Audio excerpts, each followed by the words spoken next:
लोकसभा में नारी शक्ति वंदन अधिनियम बिल पास होने पर पूरे देश के साथ साथ हरियाणा में भी खुशी की लहर है। इसी मुद्दे पर हरियाणा के भाजपा प्रदेश अध्यक्ष ओपी धनखड़ ने हमारे संवाददाता से खास बातचीत की है, वो आपको सुनाते हैं। शक्ति वंदन अधिनियम अब लोकसभा में पास हो गया है, आज राज्यसभा की बारी है।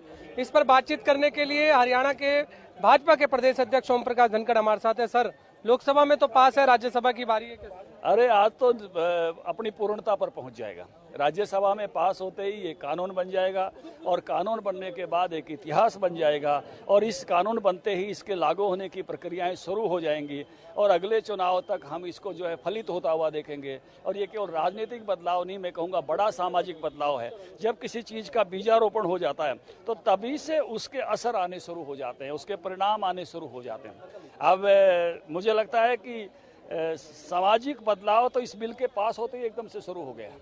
तो हमने भी सोचना शुरू कर दिया है कि किस प्रकार से बहनों को इतनी बड़ी मात्रा में आगे आना है, तो किस किस प्रकार से और आगे बढ़ोतरी इस सारे विषय में हो। पार्टिसिपेशन कैसे बढ़े, पार्टी में पार्टिसिपेशन कैसे बढ़े, वर्किंग में पार्टिसिपेशन कैसे बढ़े, ये सारी इस यात्रा के पड़ाव होंगे और इस यात्रा से ही हम फिर 29 के नेतृत्व तक पहुंचेंगे, जिसमें 1/3 जो है बहनें नेतृत्व करेंगी। तो ये एक बड़ी हिस्सेदारी होगी और इस कारण से मैंने जैसे पहले कहा कि ये राजनीतिक बदलाव नहीं, ये सामाजिक परिवर्तन का माध्यम बनेगा। राहुल गांधी कह रहे हैं कि इस बिल में अभी बहुत कमी है। एक तरफ ओबीसी में रिजर्वेशन नहीं है, दूसरी तरफ वो कह रहे हैं कि अभी मतगणना नहीं हुई, परिसीमन होगा जब ही इसका फायदा होगा। 2024 का मास्टर स्ट्रोक खेल रहे हैं आप इसको लेकर। देखिए, राहुल जी को यही कहना चाहिए क्योंकि कुछ तो विपक्ष कहेगा और इसलिए जब उनको लग रहा है कि ये क्रेडिट जा रहा है, क्योंकि राजनीति में लोग क्रेडिट की बहुत लड़ाई लड़ते हैं, तो कुछ नई बातें हमेशा कह देते हैं, ये और होना चाहिए था, ये और होना चाहिए था। भारत की जनता सब जानती है, मातृशक्ति सब जानती है कि ये अपने के संकल्पों को सिद्धि तक नहीं पहुंचा पाए थे, सिद्धि तक पहुंचाने का सामर्थ्य किसी में है। इसलिए ये मोदी जी पर फिर से एक बार मुहावरा सार्थक हो गया है, मोदी है तो मुमकिन है। सोनिया गांधी ने भी सर कहा है कि राजीव गांधी जी लेकर आए थे बिल और कांग्रेस ने इसकी परिकल्पना की थी, आज जो है बीजेपी मैं तो कह रहा हूँ सबकी परिकल्पनाओं को साथ लेके चल पड़ो ना। सपनों को साकार करने का काम किसी ने किया तो मोदी जी ने किया है। सिद्धि को, संकल्प को सिद्धि में बदलने का काम किया तो मोदी जी ने किया है।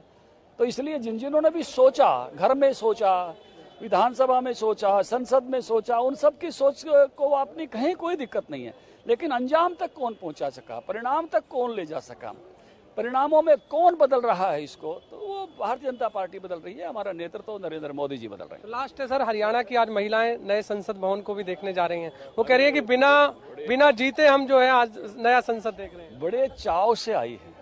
आज 4 स्थानों पर हमारी ऐसे ही इतनी बहनें इकट्ठी हुई हैं। कृष्णपाल गुर्जर जी के निवास पर मैं जाके आया, वहाँ भी ऐसे ही उत्साह था। राव इंद्रजीत के यहाँ भी इतने चाव से भरी हुई थी और अभी मैं रमेश कौशिक जी के यहाँ जा रहा हूँ। मैं भी वहाँ भी उस चाव को मैं भी जज्ब करना चाहता हूँ, महसूस करना चाहता हूँ उस अनुभूति को कि कितनी ज़बरदस्त खुशी बहनों में है।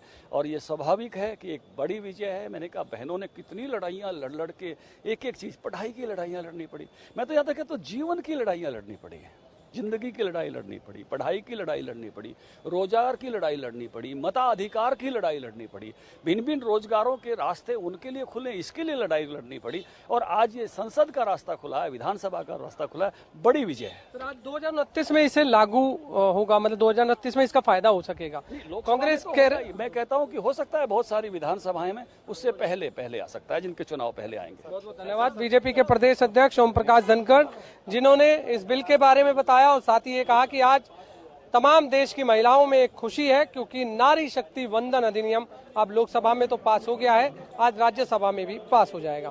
कैमरामैन जितेंद्र शर्मा के साथ गुलशन।